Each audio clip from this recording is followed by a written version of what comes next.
What's up, guys? It's me, Lumos Theromax, here to slam you guys with a Christmas special. And this time we have none other than the Larfleeze Christmas special itself, with a little bit of extra added context from some of the other series, just here and there when it comes to little aspects of Larfleeze's history.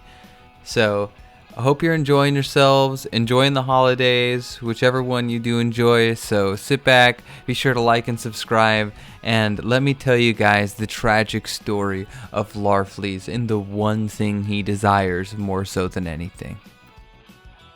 So starting off, we have Larfleeze essentially concocting his own special Christmas tree. And if you look at this thing, it's hilarious because it's literally bending over with all the stuff that he put on it, including a toilet bowl lid, a toaster, among a variety of other things.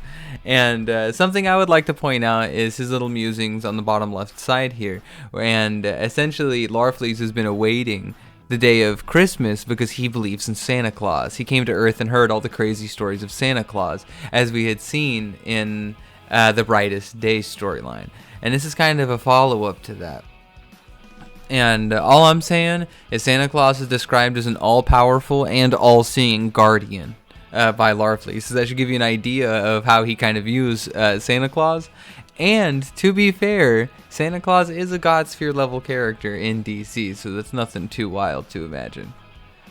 But essentially, hanging out in Minnesota, Larfleeze awakes on Christmas Day and immediately freaks out, saying, "By Sinestro's whiskers!" and immediately runs all the way downstairs, just like any child would on Christmas, to view essentially all the stuff that he had gotten. And he views his list, and he's going through all his list that he essentially had asked Santa for, of all the things he's going to get. And he goes downstairs and sees nothing underneath the tree, and he begins to freak out and panic that somebody robbed him. And so he's like, what? How dare they steal from Santa Claus of all people, bro? Santa Claus is going to destroy them, dude. And he comes to the conclusion, wait a minute, all the cookies essentially are still here. And I'm not even kidding when they literally give you an orange lantern cookie. Like, they give you the actual instructions to make them. But yeah, he realizes that none of the cookies are gone, nothing had been touched, and so he begins to freak out and begins to get super mad that Santa Claus had forgotten about him. Santa Claus just didn't drop him off any presents or anything. And Larfleeze absolutely loses his shit, looks at his TV, and sees that there is a parade and Santa Claus is there. So he rolls up on this parade. This Christmas parade, and on a reindeer and sleigh, bro, and just starts tormenting everybody, and immediately snatches up the Santa Claus they have on display. And he says, dude, you're mighty and powerful, but so am I. I'll destroy you, man. He says, wait a minute, you're a decoy, as he pulls off his not his wig, his beard, his fake beard. And he says, what the hell? He says, you're a decoy, but where's the real one? And he looks around and sees another Santa Claus running around and starts chasing his ass too. And he says, you can't fucking hide from me. I demand to get my shit, bro. Where is my shit? And as he rolls and follows after the Santa Claus, he runs into a room and just sees a ton of guys dressed up as Santa Claus, because it's essentially where all these Santa Clauses are getting their costumes. And he says, what the hell? To what lengths will Santa Claus possibly go to deceive me? And he just goes to yelling at everyone. He's like, which one of you is the real one, bro? I'll fucking splatter your innards if you don't fucking tell me. And there's a child nearby and says, where's the real Santa Claus? And one of the kids looks back at him and says, well, everyone knows the real Santa Claus lives at the North Pole. And he says, which way is that? And so he literally travels all the way to the North Pole, and there is a very funny looking maze, ironically enough, that you can actually draw on to get there. But he rolls all the way up to the North Pole and begins to get super triggered because he can't find Santa Claus absolutely anywhere. And somebody finally reaches out from behind him, basically saying, hey, yo, you need to chill out. And sure enough, Hal Jordan immediately constructs him up and says, yo, holster your ring. I ain't having any of this. And Larfleeze says, yo, you need to get the fuck out of here. Did Santa Claus basically hire you to come protect him? He says, I'll kill you if you stand in my way. And Hal's like, no, I don't doubt that you try, dude, but like, this isn't what you think it is, essentially. And Larfleeze is like, well, what's your role in trying to keep me from my hunt on the devious fat man? And he's like, bro, you're terrorizing my whole fucking planet right now. Like, what do you mean? And he says, this is my problem. Fucking Santa Claus, like, didn't get me anything on my list. It said if I was good, I'd get everything. And it's at that point in time Hal Jordan realizes he's going to have to tell Larfleeze that Santa Claus is not real. And Larfleeze genuinely does not believe him. And Hal's like, dude, look, everyone above the age of 6 knows that like Santa Claus isn't real. And he says, why would such a story be made? You know how ridiculous that sounds, right?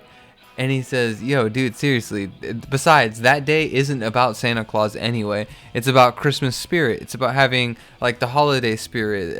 It's the most important thing, more so than just, like, trinkets or possessions or anything like that. And Larfleeze is intrigued. He says, having Christmas spirit. How does one attain Christmas spirit? And Hal takes him back to his original junkyard, and in the prior story, Larfleeze had been stealing all this shit from the entire townspeople, essentially.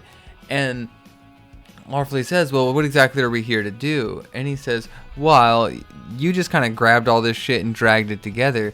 Instead, you want to know what Christmas spirit is? And he uses his constructs to start delivering all of those toys to absolutely everyone in the entire city, giving them back all of their possessions. And the whole time, Hal kind of talks to Larfleeze and tells him, essentially, the Christmas spirit is about giving, especially to those who need it more so than you. It's the exact opposite of the greed power that flows through your ring. Generosity is the opposite of greed, and that's the true, genuine Christmas spirit.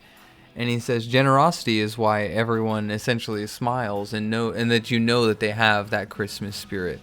And Larfleeze, after kind of experiencing all this, even throwing the hands of the kids away of all the stuff that they had delivered earlier, kind of looks around at everything being empty around him, because he had once had this entire junkyard full of all of his possessions, and now it essentially was gone. And Larfleeze looks around at this empty field with him and Hal Jordan, and essentially says, dude, I don't think I like Christmas very much, Christmas spirit very much. And Larfleeze says, but you like stuff. And he says, yeah, well, obviously I have to have it. And Hal asks him genuinely, yo, why? And he says, because this list is important, because Christmas isn't over. Santa could still come. He could still deliver all of my possessions. I've done everything good. And Hal tells him one more time, dude, Santa Claus is not real. And Larfleeze says, yes, dude, he literally has to be. And he says, you really only hear what you want to hear, don't you? And Larfleeze says, doesn't everyone? And Hal starts taking a look at his list and says, a hovercraft? He says, bro, you got a ring that can literally make anything. And what do you want a hovercraft for? And Larfleeze looks back at him and says, bro, they drive on land and sea. And Hal, knowing he can't really do too much to Larfleeze at this point in time, just tells him and says, do yourself a favor, dude. Look at that list and genuinely ask yourself, do you need everything on that list? What is on that list that you actually want, that you actually need? And that night, he cuddles up with that list, and after looking across that entire list, he actually sees the one thing he genuinely wants, the one thing he genuinely needs, and it's his family. And Larfleeze sits alone next to his fireplace at the end of that, realizing the true, genuine purpose of Christmas spirit. But that's what you would get if you were at the end of just the Christmas special unto itself. You're talking to Lumos Theromax, the Lantern Fanatic, okay? There is more context to Larfleeze's family outside of just this comic. As a matter of fact, Larfleeze has a variety of instances where they are indeed referenced.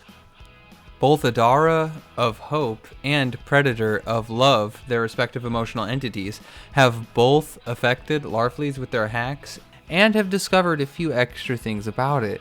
Larfleeze genuinely, at one point in time, Larfleeze was cast upon by Saint Walker, and Saint Walker told Larfleeze that his family was still alive and that they missed him. Which is pretty crazy to think, because Larfleeze killed most of his brothers whenever he originally donned or picked up the Orange Lantern battery. But his parents are at least out there. And later on, within the events of the New Guardians, Carol Ferris even offers to use her connection to his family, his love for his family, to reach out and create a portal to them and track them down with Larfleeze. Unfortunately, within the context of canon, we've never seen him directly go and chase down his family members. But we do see that in an alternative future, Larfleeze eventually does find his one true want, his one true desire. Larfleeze goes and finds his family and trades all of his possessions for them, finally gaining what he had desired. So, in the light of Christmas, everyone, or whatever holiday you choose to worship, in the sense of holiday worship, be sure to talk to your family. Be sure to tell all your loved ones you love them, regardless of whether they are blood or not, and try to sit back and enjoy yourself and appreciate everyone around you for what they've done to you. That being said, I appreciate everyone watching and viewing my content, as you guys have inspired me to go a lot further than I ever have before, as well as all of my Discord homies. Of course, my personal Discord, which is a lot of the guys on there. Dude, we're on there almost every day talking about all sorts of stuff. So if you get the chance, definitely join, be a part of that family, be a part of the Theromax core. And other than that, guys, I hope you all enjoy it out there. Later, Lanterns.